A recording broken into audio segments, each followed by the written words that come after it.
So hello everyone, আমরা রোজ সকাল 8:30 থেকে একটা ম্যাথামেটিক্সের প্র্যাকটিস সেট সলভ করছি। ওকে, যেটা আমাদের West Bengal police, Kolkata police এবং এমটিএসের এক্সামকে টার্গেট করে চলছে। ওকে, 100 দিন আমাদের কন্টিনিউ এই সিরিজটা চলতে থাকবে। আজকে আমাদের ডে 48, 48 নম্বর দিনের ক্লাস। এর আগে আমাদের 47টা ক্লাস পুরো কমপ্লিট হয়ে গেছে। আগের প্রত্যেকটা ক্লাসের লিঙ্ক তোমরা এই ভিডিও ডেসক্রিপশনে পেয়ে যাবে। আর কারো যদি চ্যাপ্টার ওয়াইজ কোনো চ্যাপ্টার দেখতে হয় তারও লিঙ্ক এই ভিডিও ডেসক্রিপশনে পেয়ে যাবে। আর ক্লাসের যে অঙ্কের যে পিডিএফটা আছে, পিডিএফটা পাবে টেলিগ্রাম চ্যানেলে। টেলিগ্রাম চ্যানেল লিঙ্ক ওই ভিডিও ডেসক্রিপশনে দেওয়া আছে। ওকে, তো যারা চ্যানেলে আজকে প্রথমবার এসো তারা অবশ্যই চ্যানেলটা সাবস্ক্রাইব করে নিও আর ভিডিওটা অবশ্যই তোমরা লাইক করে দিও এবং শেয়ার করে দিও। ওকে, তো ফার্স্ট কোশ্চেন দিয়ে আমরা স্টার্ট করছি। এখানে বলছে যদি একটি বিছানার চাদরের ধার্য মূল্য তার ক্রয় মূল্যের চেয়ে 35% বেশি হয়। ধার্য মূল্য মানে মার্ক প্রাইস, আর ক্রয় মূল্য মানে হচ্ছে কস্ট প্রাইস, কেনা দাম। বলছে ধার্য মূল্য ক্রয় মূল্যের চেয়ে 35% বেশি।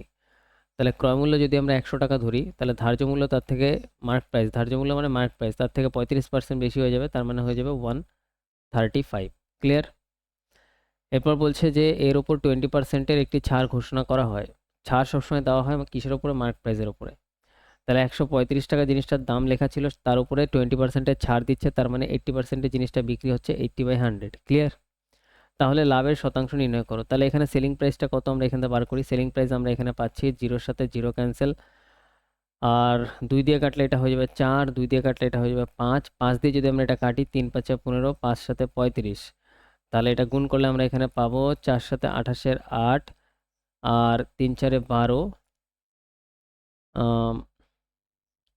এটা 5 দুগুণে 10, এখানে 2 হবে। 1 সেকেন্ড, এখানে 2 হবে। 4 সাথে 28-এর 8, হাতে আমার 2, 4 দুগুণে 8 আর 2 10, 108। তাহলে সেলিং প্রাইস কত হচ্ছে? সেলিং প্রাইস আমরা সিম্পল পেয়ে যাচ্ছি আমরা 108। ক্লিয়ার? তাহলে এবার বলেছে লাভ শতাংশে কত। তাহলে দেখো 100 জিনিস 108 টাকায় বিক্রি হচ্ছে। 100 টাকায় কেনা ছিল জিনিসটার দাম, 108 টাকায় বিক্রি হচ্ছে। তাহলে 100 থেকে কত বেশি? 8 বেশি, তাহলে 8%-এর প্রফিট। সিম্পল। তাহলে আমাদের অ্যান্সার হয়ে যাবে অপশান এ। ক্লিয়ার? নেক্সট আমরা পরের কোশ্চেনে আসি। আজকে প্রত্যেকটা কোশ্চেন ভালো কোশ্চেন আছে। দেখো এখানে বলছে একটি হোস্টেলে 60 জন ছেলের জন্য 15 দিনের খাবার ব্যবস্থা ছিল। তাহলে 60 জন যদি খায়, তাহলে কন্টিনিউ তারা কতদিন খাবার খেতে পারতো? 15 দিন। 15 দিন খাবার খেতে পারতো। এরপর বলছে যদি 5 দিন পর, তাহলে 5 দিন পর মানে 60 জনের 15 দিনের মধ্যে 5 দিন খাওয়া দাওয়া কমপ্লিট হয়ে গেছে, তাহলে 10 দিনের খাবার আর বাকি আছে। তাহলে এইভাবে লিখবে 60 × 10। 15টি ছেলে আসে, মানে আরও 15টি ছেলে চলে আসে।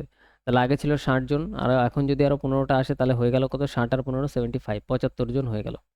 তাহলে বাকি খাবারে কতদিন চলবে? তাহলে এই খাবারে যেটা 60 জনের 10 দিন চলতো, সেটা 75 জনের কতদিন চলবে? আমি ধরে নিচ্ছি ডি দিন চলবে। তাহলে ডি এর ভ্যালু বার করলে অ্যান্সার বেরিয়ে যাবে। তাহলে এই টাইপের অঙ্ক এইভাবে সাজাতে হয়, ডাইরেক্ট সাজাতে হয়।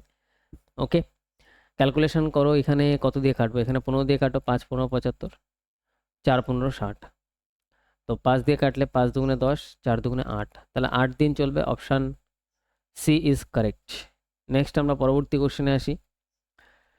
3 নম্বর কোশ্চেন এখানে বলছে 280 এর x%, তাহলে আমরা বলতে পারি 280 280 ইন্টু x% মানে x/100। ক্লিয়ার? ইকুয়াল টু বলছে 240, এর মানে গুণ 15% মানে হচ্ছে 15/100। ক্লিয়ার? প্লাস তারপর বলছে 310, 310 এর মানে গুণ 20% মানে 20/100। ক্লিয়ার ভাই? এক্স এর মান কত? Simple question. তাহলে দেখো সিম্পলি যদি আমি এটা ক্যালকুলেশন করি এখান থেকে, ওকে, তাহলে এখান থেকে দেখো 280 x/100, সিম্পল ক্যালকুলেশন করে দেখাচ্ছি। এটার সাথে এটা যদি আমরা গুণ হিসাবে এটা গুণ করে দিই, বা এটা আমরা লসগু নিই, এই 100 100 যদি আমরা লসগু হিসাবে নিই, তাহলে এখানে পড়ে থাকবে কত? 240 ইন্টু 15 প্লাস 310 ইন্টু 20। ক্লিয়ার? এই দুটো গুণ। 100-র সাথে 100 আমাদের ক্যান্সেল হয়ে গেল। তাহলে এদিকে থাকছে 280x ইকুয়াল, এদিকে থাকছে আমাদের 0, আর এদিকে থাকবে আমাদের এখানে 4 15, 60 0, হাতে আমার 6, 15 দুগুণে 30, আর 6 36, প্লাস এদিকে যদি আমরা গুণ করি 6200। ক্লিয়ার? তাহলে 280x ইকুয়াল এটা যদি আমরা যোগ করি এদিকে হয়ে যাবে 00, এদিকে হয়ে যাবে 8, এদিকে হয়ে যাবে 9, 0 0 ক্যান্সেল, x ইকুয়াল টু আমরা পাচ্ছি 98/28, 14 দিয়ে যদি আমরা কাটি 7 14 আমাদের এখানে হবে হচ্ছে 98, তার মানে এখানে 70 হবে, 14 দুগুণে 28, তাহলে এটা কাটাকাটি করলে 35। তাহলে x এর ভ্যালু কত আসছে? x এর ভ্যালু আমাদের 35 আসছে। x এর মান কত? x এর মান 35, অপশন 2 ইজ কারেক্ট। দেখো এখানে যে আমি এত ডিটেলসে ক্যালকুলেশন করলাম, তোমরা এই ক্যালকুলেশন শর্ট করে করতে পারো, 2-1 লাইন কম করতে পারো, এখানে অনেক ফাস্ট করতে পারো, এটা ডিপেন্ড করছে তোমার উপরে। বাট প্রথম লাইনটা এরকমভাবে সাজিয়ে করতে পারো, বা এখানেও তোমরা ক্যালকুলেশন শর্ট করতে পারো, 0 0 0 0 ক্যান্সেল করে নিতে পারো। ঠিক আছে, বাকি ক্যালকুলেশন নিজের উপরে। ওকে, আমি তো পুরো ডিটেলসে দেখিয়ে দিলাম। নেক্সট আমরা পরেরটাতে আসি। কোনো সংখ্যার 4 নম্বর কোশ্চেন বলছে, কোনো সংখ্যাকে 15, 20, 35 দিয়ে ভাগ করলে প্রতি ক্ষেত্রে ভাগশেষ 8 থাকে, এমন ক্ষুদ্রতম সংখ্যাটি কত? তাহলে এরকম টাইপের কোশ্চেন আমাদের পরীক্ষায় আসে। এরকম টাইপের কোশ্চেন যদি পরীক্ষায় আসে, সিম্পল ব্রেন ইউজ করবে, 1 সেকেন্ডে অ্যান্সার আসবে। এখানে অ্যান্সার আমি দেখতে পাচ্ছি, এটা অ্যান্সার হবে। কীভাবে দেখতে পাচ্ছি দেখো, এখানে বলছে 15, 20 বা 35 দিয়ে, যাই দিয়ে আমি ভাগ করি না কেন, প্রতি ক্ষেত্রে 8 আমাদের ভাগ মানে অবশিষ্টতে আসবে। 20 দিয়ে ভাগ করার বদলে আমি বলতে পারি 20 মানে কত, 2 × 10। তাই 20 দিয়ে ভাগ করলে যদি 8 অবশিষ্ট আসে, 10 দিয়ে ভাগ করলে 8 অবশিষ্ট আসবে। এবার 8 কখন অবশিষ্ট আসবে? যখন শেষের ডিজিট 8 হবে। ক্লিয়ার? তাহলে শেষের ডিজিট 8 একটা অপশনেই আছে, অপশন বি ইজ কারেক্ট, খতম অ্যান্সার। নেক্সট পরেরটা। নেক্সট আমরা পরেরটায় যদি আসি, 5 নম্বর কোশ্চেনে। 5 নম্বর কোশ্চেন বলছে 160 কিলোমিটার দূরত্ব গাড়ি চালালে জ্বালানি খরচ হয় এত টাকার। এত টাকার জ্বালানি কিনে একজন কত কিলোমিটার অতিক্রম করতে পারবে? আচ্ছা, তাহলে যদি আমি এত টাকার জ্বালানি কিনি, তাহলে 160 কিলোমিটার আমি যেতে পারবো। তাহলে 160 কিলোমিটার যেতে পারবো কত টাকার জ্বালানিতে? 1680 টাকার জ্বালানিতে। আমাদের বার করতে হবে যে আমরা এত টাকার জ্বালানিতে কত যাব, মানে 2415 টাকার জ্বালানিতে কত যাব। ব্যাস 2415 দিয়ে গুণ, সিম্পল ক্যালকুলেশন, জিরোর সাথে জিরো ক্যান্সেল, 4 দিয়ে কাটলে 4 4 16, বা 8 দিয়ে কাটলে 8 দুগুণে 16, 8 দুগুণে 16, 8 অক্ষে 8। ক্লিয়ার? এবার 21 দিয়ে 3 দিয়ে কাটি, বা 7 দিয়েও কাটা যায়। 3 দিয়ে কাটি, 3 দিয়ে কাটলে 3 7 21, 3 দিয়ে কাটলে 3 8 24, 3 5 15, 0 দিয়ে নিতে হবে দুটো একসাথে কাটলে। এবার 7 দিয়ে যদি আমরা কাটি, 7 11 77। ক্লিয়ার? 5 7 35, তাহলে 2 × 115 করলে কত আসবে আমাদের? 230। ক্লিয়ার? অ্যান্সার আমাদের 230। কত কিলোমিটার যেতে পারবো আমি? 230 কিলোমিটার যেতে পারবো। কাটাকাটি ঠিকঠাক করবে, অ্যান্সার একদম কারেক্ট আসবে। নেক্সট আমরা পরেরটাতে আসি, আমাদের 6 নম্বর কোশ্চেন। যদি এ পার্সেন্ট, মানে a মানে হচ্ছে a/100, তাহলে এটাকে আমি ডাইরেক্ট লিখতে পারি a²/100।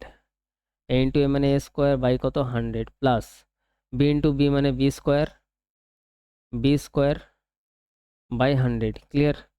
ইকুয়াল টু ab, এর 2%, এর মানে গুণ, 2% মানে 2/100। ক্লিয়ার? ভালো কোশ্চেন এটা। এবার বলছে তাহলে 2a এর কত পার্সেন্ট? আমি ধরলাম এর মানে গুণ x%, মানে x% 3b হবে, তাহলে ইকুয়াল টু 3b। তাহলে x এর ভ্যালু আমাদের বার করতে হবে। ওকে, ক্লিয়ার? তো এখানে যদি আমরা এটা যদি লসাগু নিই, এখানে 100 আসবে 100, ওপরে আসবে কত? a² plus b² equal to 2ab/100। ওকে, এই 100 100 ক্যান্সেল করে দাও। ক্লিয়ার? তাহলে এখানে আমরা কি পাচ্ছি ভাই? এখানে আমরা পাচ্ছি a² plus b² minus 2ab, 2ab এর পাশে আসলে minus equal to 0, a² plus b² minus 2ab কার সূত্র? a মাইনাস b হোল স্কোয়ারের সূত্র, ইকুয়াল টু 0। স্কোয়ার ওপাশে চলে গেলে তাহলে এটা হবে a minus b equal to 0। স্কোয়ারটা ওপাশে চলে গেলে √0 হবে, যে √0 মানে 0, তাহলে আমরা পাচ্ছি a minus b equal to 0।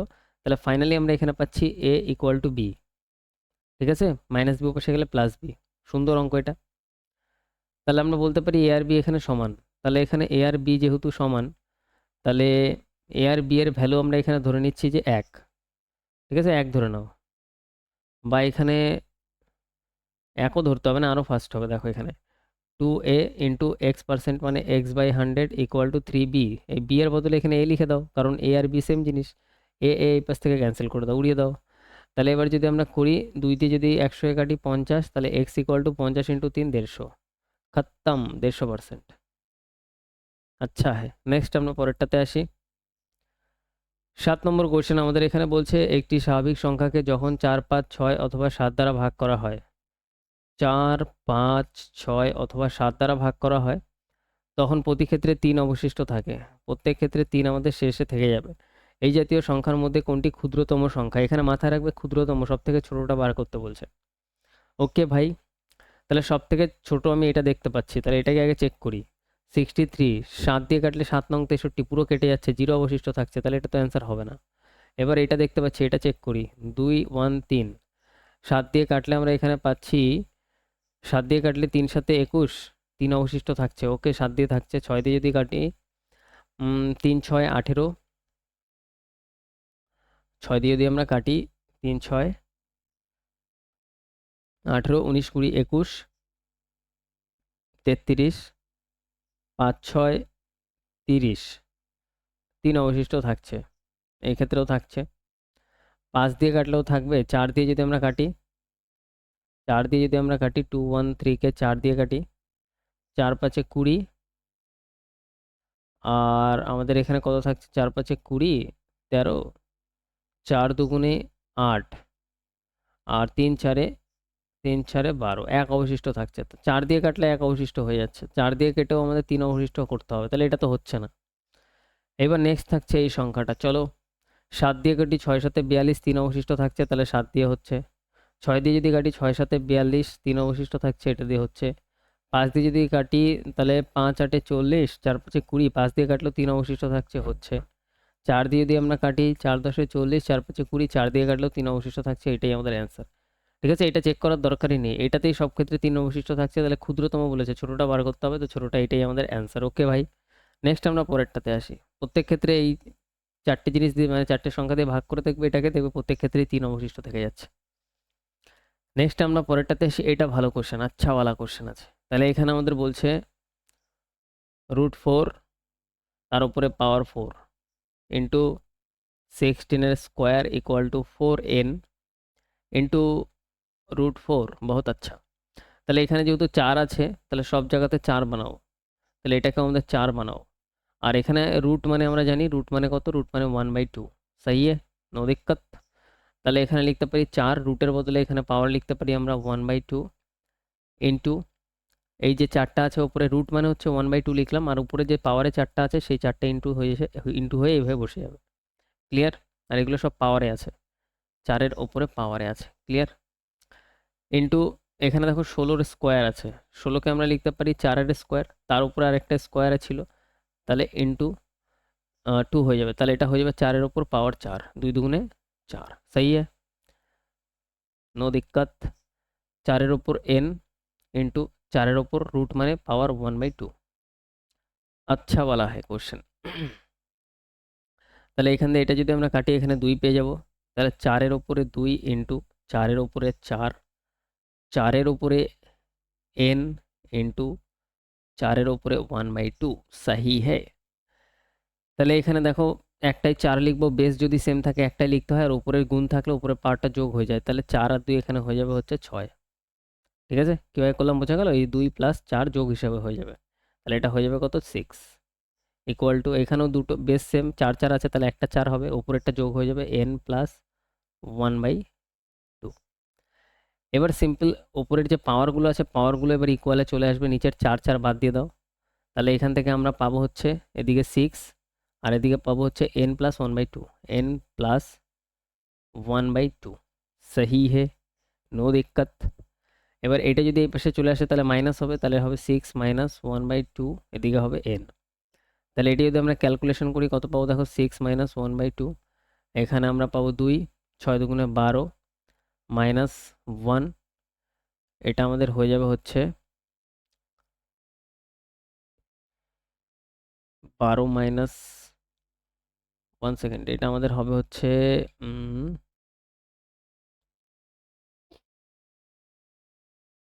ये तो सही है ना? সবই তো ঠিকই আছে এখানে। তাহলে 11/2, তার মানে হচ্ছে 5.5 হয়ে যাচ্ছে এখানে। 1 सेकेंड देखने दो मेरे को थोड़ा सा ক্যালকুলেশন। এখানে এখানে আমাদের 2 চলে আসছে, 2 2 4 আর 2 এখানে হয়ে যাবে 6, আর এদিকে হয়ে যাচ্ছে আমাদের n প্লাস 1/2, এটাও ঠিক আছে, নো দিক্কত। রুট মানে হচ্ছে 1/2। কোশ্চেন থোড়া সা গন্ডগোল আছে এখানে, যাই হোক এই কোশ্চেনের অ্যাকর্ডিং আমি অ্যান্সার দিয়ে দিচ্ছি, অসুবিধা নেই। এখানে একটু মিস্টেক হয়ে গেছে এখানে, যাই হোক অসুবিধা নেই। চলো, এখানে না একটা 4 ছিল, এই 4টা এখানে প্রিন্ট হয়নি, তো এটা ছাড়াই আমরা অ্যান্সার বলছি, এখানে এটাই অ্যান্সার হবে, কারেক্ট অ্যান্সার। তো এটা হচ্ছে কত, 11/2, তাহলে এটা হয়ে যাবে 5.5। তাহলে এন এর ভ্যালু কত দাঁড়াচ্ছে আমাদের, 5.5। সমস্যা নেই, নো দিক্কত, নো প্রবলেম, সহি এটা আমাদের কারেক্ট অ্যান্সার। ওকে, কমপ্লিট, ঠিক আছে। তাহলে এখানে অঙ্কটাতে কি ছিল, অঙ্ক যেরকম প্রসেসে করলাম সেম প্রসেসই হবে। এখানে জাস্ট আমাদের মেন যে কোশ্চেনটা ছিল, এখানে একটা 4 ছিল, তো এখানে 4টা কোনো কারণে প্রিন্ট হয়নি, তো অসুবিধা নেই। এটা এই অঙ্কটাও যদি আমাদের থাকে তাহলে আমরা এইভাবে করলে এটা আমাদের অ্যান্সার আসবে। ক্লিয়ার, সমস্যার সমাধান। নেক্সট আমরা পরেরটাতে আসি, 9 নম্বর কোশ্চেন। এখানে বলছে যে একজন ব্যাটসম্যান তার 13তম ইনিংসে 97 রান করেছে, তাহলে 13তম ইনিংসে 97 রান করেছে, যার ফলে তার গড় স্কোর 5 বৃদ্ধি পায়, গড়ে 5 বৃদ্ধি পেয়েছে। আচ্ছা, 13তম ইনিংসের পর গড় কত, তাহলে 13র আগে ইনিংস কত ছিল, 12তম ইনিংস, তাহলে 12তম ইনিংসের আগে যতগুলো ইনিংস খেলেছে সব কটা ইনিংসে, মাথায় রাখবে 13 নম্বর ইনিংসে 97 রান করে ফেলেছে, তাহলে প্রত্যেকটা মানে গড়ে কত করে বৃদ্ধি পেয়েছে, 5 করে বৃদ্ধি পেয়েছে। তার মানে আগে যতগুলো, মানে 13র আগে যতগুলো ইনিংস খেলেছে, 12টা ইনিংস, প্রত্যেকটাতে 5 রান করে বৃদ্ধি পেয়েছে। তাহলে একটাতে 5 করে বৃদ্ধি পেলে কত, মানে একটাতে 5 করে বৃদ্ধি পেয়েছে, তাহলে 12টাতে 5 করে বৃদ্ধি পাওয়া মানে 5 12 টোটাল 60 রানের বৃদ্ধি করেছে। তাহলে এই ইনিংসে 13তম ইনিংসে 97 রান করেছে, সেই 97-এর মধ্যে 60 রান চলে গেছে যে 5 করে বৃদ্ধি করার জন্য 12টা ইনিংসে, তাহলে 60 বাদ দিয়ে দাও, এই 60 রান বাদ দিয়ে দাও, তাহলে এটা থাকবে 37। তাহলে গড় এখন কত হয়ে যাবে, 37, এটাই ডাইরেক্ট অ্যান্সার। ঠিক আছে, এইভাবে ভাববে, ডাইরেক্ট এইসব অঙ্কের অ্যান্সার ডাইরেক্ট আসবে 37। Clear, no দিক্কত।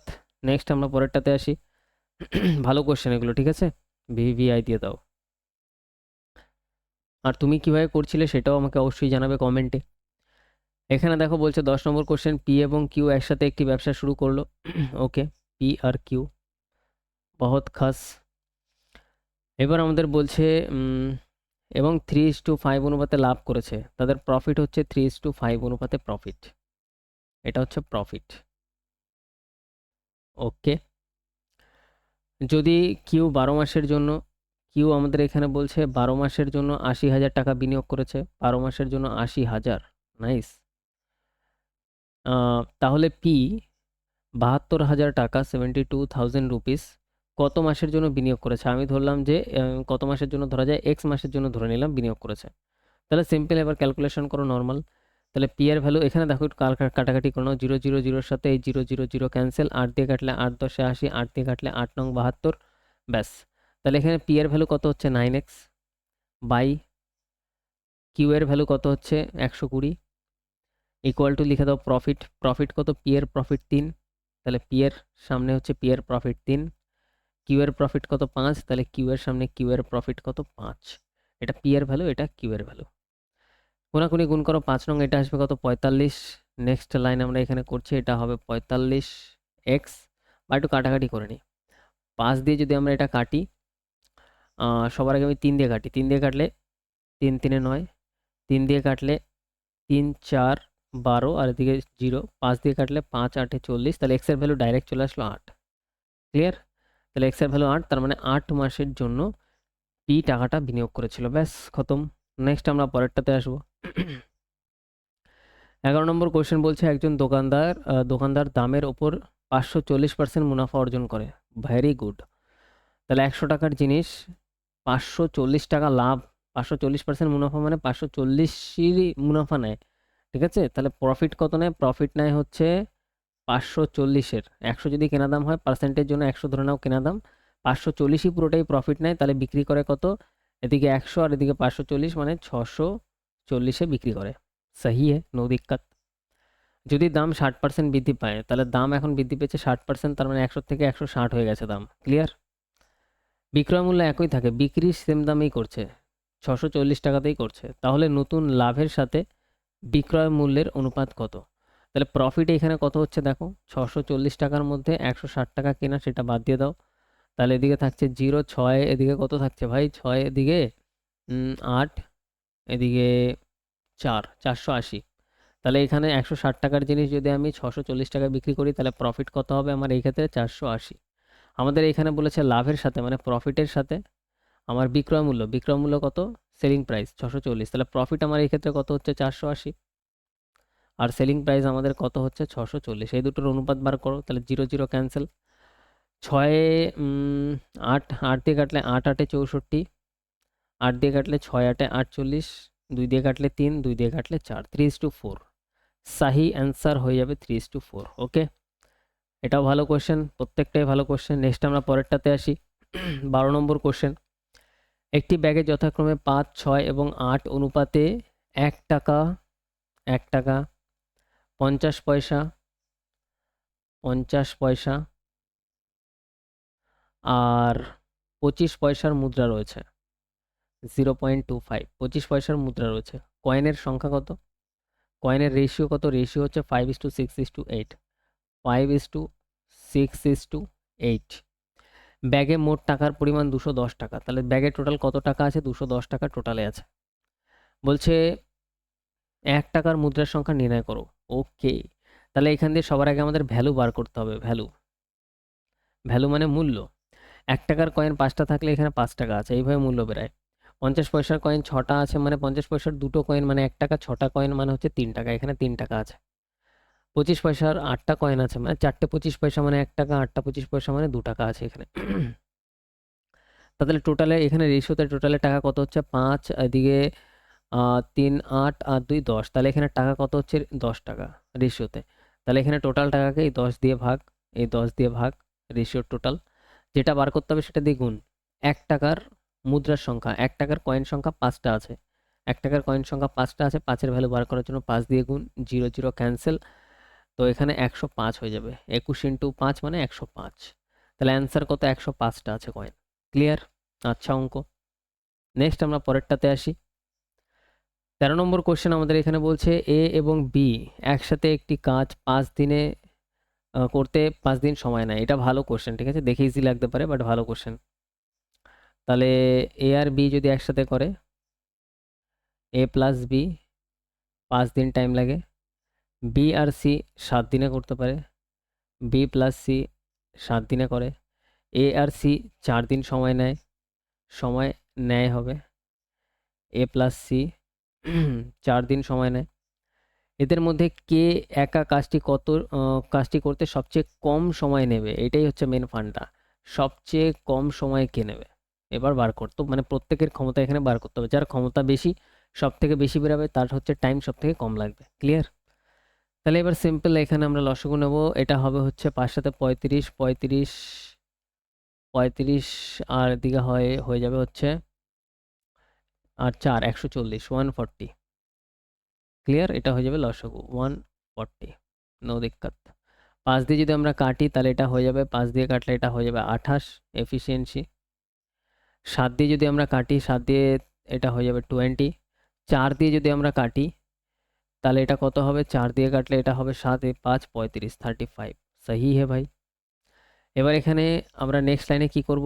2 এ প্লাস বি প্লাস সি পাবো, কারণ এ দুবার, বি দুবার, সি দুবার আছে, সবকটা এখানে যোগ করে দাও। 2 a plus B plus c পাবো। এখানে ক্ষমতাও যোগ করে দাও। ক্ষমতা যোগ করলে কত পাবো ভাই? আমরা এখানে পাবো হচ্ছে 30 আর এদিকে 40, 70, 70 আর এদিকে 78, 83। সহি হ্যাঁ। 2 দিয়ে ভাগ করে দাও 83-কে, ঠিক আছে। 83 পরের লাইনে আমরা পাচ্ছি A plus B plus C equal to 83/2, তাহলে 41.5। सही है, नो दिक्कत। ক্লিয়ার?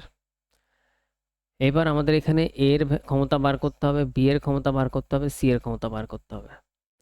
এর ক্ষমতা বার করার জন্য সিম্পল, এ প্লাস বি প্লাস সি কত? এ প্লাস বি প্লাস সি এর টোটাল ক্ষমতা কত? 41.5। 41.5। তার থেকে যদি আমি বি আর সিটা বাদ দিয়ে দিই তাহলে এ বেরিয়ে যাবে।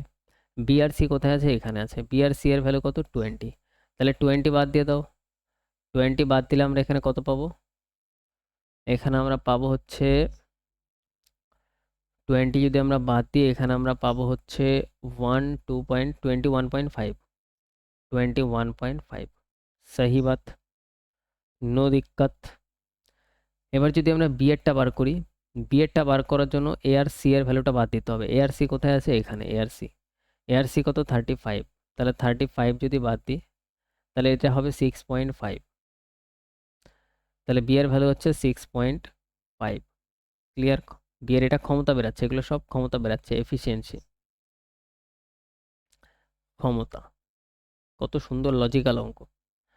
সি এরটা যদি আমরা বার করি, সি এরটা বার করার জন্য আমাদের এ আর বি বাদ দিতে হবে। এ আর বি কোথায় আছে? প্রথমে 28 বাদ দিতে হবে, 28। তাহলে এদিকে 30, এদিকে হচ্ছে 2, 13, 13.5। এটা হয়ে যাবে 13.5। ঠিক আছে, তিনজনেরটা বেরিয়ে গেছে। তাহলে এবার এখানে সিম্পল তুমি একটা জিনিস দেখো যে কার সময় কম লাগবে। যার ক্ষমতা সব থেকে বেশি, তাহলে ক্ষমতা সব থেকে বেশি এর 21.5। তাহলে অ্যান্সার এ হয়ে যাবে। ঠিক আছে, যার ক্ষমতা সব থেকে বেশি তার টাইম কম লাগবে কাজ করতে, কারণ সে তো বেশি কাজ করে ফেলবে, ক্ষমতা বেশি, তাই টাইম কম লাগবে, কম টাইমে করে ফেলবে। ভালো অঙ্ক ছিল। নেক্সট আমরা পরেরটাতে আসি। 14 নম্বর কোশ্চেনটা দেখো, আমাদের এখানে বলছে যে প্রথম দলে 8 জনের গড় বয়স 50। তাহলে 8 জন আছে, তাদের গড়ে বয়স কত? 50। দ্বিতীয় দলে 10 জন আছে যার গড় বয়স হচ্ছে 70। দ্বিতীয় দলে 10 জন আছে, গড় বয়স কত প্রত্যেকের? 70। উভয় দল একত্রিত হলে সকল ব্যক্তির গড় বয়স কত? এটা দেখো ডাইরেক্ট বার করা যায়। এদের গড় বয়স কত? 50। এদেরটাও যদি আমি 50 ধরে নিই তাহলে এখানে কত পড়ে রইলো? আর প্রত্যেকের 20 পড়ে রইলো। 50 আর 20 70। তাহলে 10 জনের যদি 20 করে হয় তাহলে এখানে কত হবে? 200। ঠিক আছে, 200। এই 200 ভাগ হয়ে যাবে 10 আর এদিকে 8 আর 10, 18 জনের মধ্যে। 18 জনের মধ্যে ভাগ করে দাও। এটা 9, 9/100 মানে 11.11। তাহলে প্রত্যেকের ক্ষেত্রে 11.11 আরও যোগ হয়ে যাবে। 50-এর সাথে 11.11 যোগ করলে 61.11। ব্যাস, অপশন এ ইজ কারেক্ট।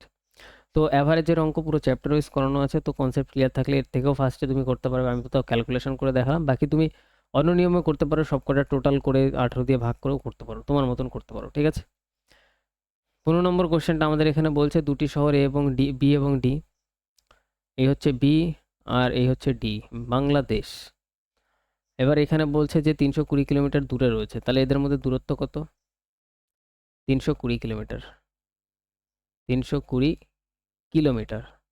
একজন মোটরসাইকেল চালক 40 কিলোমিটার প্রতি ঘন্টা বেগে সকাল 7টায় বি থেকে ডিতে যায়। 40 কিলোমিটার বেগে, স্পিড কত? 40 কিলোমিটার পার আওয়ার। তো বি থেকে এ ডিতে যাচ্ছে সকাল 7টাতে, 7টা AM এ, নো দিক্কত। আরেকজন মোটরসাইকেল চালক 30 কিলোমিটার প্রতি ঘন্টা গতিতে সকাল 8টায় ডি থেকে বি এর দিকে যাত্রা শুরু করে। ডি থেকে বি এর দিকে যাত্রা শুরু করে 30 কিলোমিটার পার আওয়ার গতিতে। কটার সময়? সকাল 8টা AM এ, নো দিক্কত। এখন নির্ণয় করুন কোন সময় তারা একে অপরকে অতিক্রম করবে, মানে একসাথে তারা দুজনের দেখা হবে, মিট করবে। Simple question. এ 8টা দিয়ে স্টার্ট করেছে, এ 7টা দিয়ে স্টার্ট করেছে, দুজনকে এক টাইমে স্টার্ট করতে হবে। তাহলে একে 7টা দিয়ে 8টা অবধি আগে চালাই। 7টা দিয়ে, এখানে 7টায় স্টার্ট হয়েছে, তো 7টা দিয়ে 8টা অবধি ধরলাম, এখানে এত অবধি চললো, একা একাই চললো, তার কারণ এ তো 8টা দিয়ে স্টার্ট হবে, এই ব্যক্তি। তো 1 ঘন্টায় কতটা যায়? 40 কিলোমিটার বলাই আছে, 40 কিলোমিটার পার আওয়ার। তাহলে সে এখানে 40 কিলোমিটার আগিয়েছে, 40 কিলোমিটার আগিয়ে এসেছে। তাহলে 320 এখান থেকে এতটা ছিল 320, তার মধ্যে 40 যদি আগিয়ে যায় তাহলে এইখান থেকে এখন এইটুকু ডিস্টেন্স কত হবে? 40 কিলোমিটার কমিয়ে দাও, 320 থেকে 40 গেলে হয়ে যাবে হচ্ছে 280 কিলোমিটার। এখন ডিস্টেন্স কত আছে দুজনের মধ্যে? একজন এখানে, একজন এখানে, 280 কিলোমিটার। এবার এও ব্যক্তি এদিক দিয়ে রওনা করছে, এও এখন 8টার সময় এদিক দিয়ে রওনা করছে। এখন ঘড়িতে বাজে 8টা AM, এর ঘড়িতে 8টা, এর ঘড়িতে 8টা। দুজন যদি বিপরীত দিক থেকে আসতে থাকে তাহলে রিলেটিভ স্পিড যোগ হয়ে যায়। তাহলে এদিকে 40 আর এদিকে 30 হয়ে যাবে 70 কিলোমিটার পার আওয়ার। তাহলে 70 দিয়ে ভাগ। তাহলে এখানে সিম্পল 0 0 ক্যান্সেল, 28কে কাটলে 4 7 28, 4 ঘন্টা টাইম লাগবে। তাহলে 8টার পর থেকে দুজন একসাথে মিলতে বা ক্রস করতে 4 ঘন্টা টাইম লাগবে। 8টা, 9টা, 10টা, 11টা, 12টা। তাহলে অ্যান্সার হবে 12টা। দুপুর 12টায় তারা একে অপরকে ক্রস করবে বা একে অপরকে অতিক্রম করবে বা একে অপরের সাথে মিট করবে। নেক্সট আমরা পরেরটাতে আসি। আমাদের 16 নম্বর কোশ্চেন, আজকের লাস্ট কোশ্চেন। এখানে বলছে হিনা একটি দোকানে গিয়ে একটা সোফা কিনলো। সেতে 30% ছাড় পেয়েছে, যদি সে 35% ছাড় পেত তাহলে 2000 টাকা তার বাঁচাতে পারতো, তাহলে সে সোফার জন্য কত টাকা দিয়েছে। এটা দেখে ইজি লাগতে পারে, বাট অ্যান্সার তোমার মিলবে না, ঠিক আছে, ফার্স্ট টাইম তুমি করতে গেলে। দেখো তাহলে এই কোশ্চেনটা কীভাবে করতে হবে, এটাও ভালো কোশ্চেন, ভিভিআই দিয়ে দাও, ঠিক আছে, ছোট্ট টুইস্ট আছে কোশ্চেনটাতে। তো এখানে বলছে যে 30% ছাড় পেয়েছে, যদি সে 35% ছাড় পেতো তাহলে 2000 টাকা সেভ করতে পারতো। তাহলে এখানে পার্সেন্টেজে কত পার্সেন্টেজ ছাড়, 30 থেকে 35 মানে 5% ছাড় আরও দরকার ছিল। তাহলে টাকা যেটা 2000 টাকা সেটা 5%-এর ভ্যালু, 5% ছাড়ের ভ্যালু। তাহলে আমাদের এখানে বলছে সে কত টাকা দিয়েছে সোফার জন্য, সোফাটার জন্য সে কত টাকা দিয়েছে। দেখো সোফাটা যদি 100% দাম থাকতো, মানে লেখা থাকে যে কোনো জিনিসের দাম কত হয় 100%, এবার সোফাটা সে প্রথমে 30%-এর ছাড় তো পেয়েই গেছে, তাহলে 30%-এর ছাড় এর থেকে বাদ দিয়ে দাও, তার মানে সে সোফার জন্য দিয়েছে অ্যাকচুয়ালি 70% টাকা। বোঝা গেল? তাহলে 70%-এর ভ্যালু আমাদের বার করতে হবে, এখানে 100%-এর ভ্যালু কিন্তু বার করতে হবে না, যেহেতু সে প্রথমেই 30%-এর ছাড়ে কিনছে জিনিসটা, তার মানে 70%-এর জিনিসটা কিনছে। ওকে, তাহলে 70%-এর ভ্যালু বার করলে অ্যান্সার বেরিয়ে যাবে। তাহলে এখানে পার্সেন্টেজের সাথে পার্সেন্টেজ করে দাও গায়েব, 5 দিয়ে এখানে করে দাও 5 14 70, 14 দুগুণে এটা হয়ে যাবে 28, তারপরে 3টে জিরো লাগিয়ে দাও, ব্যাস অঙ্ক খতম।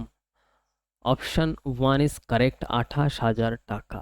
ওকে, তো আজকের ক্লাসটা তোমাদের কেমন লাগলো, কোশ্চেনের লেভেলগুলো কেমন লাগলো, কোশ্চেনের কনসেপ্ট বোঝানোর তারিকা কেমন লাগলো, অবশ্যই কমেন্টে জানাও। দেখা হচ্ছে নেক্সট ক্লাসে, তোমাদের এঙ্গেজমেন্ট যত বাড়বে আমারও অঙ্ক করাতে তত ভালো লাগবে। ওকে, আর ক্লাসটা অবশ্যই তোমরা শেয়ার করে দিও।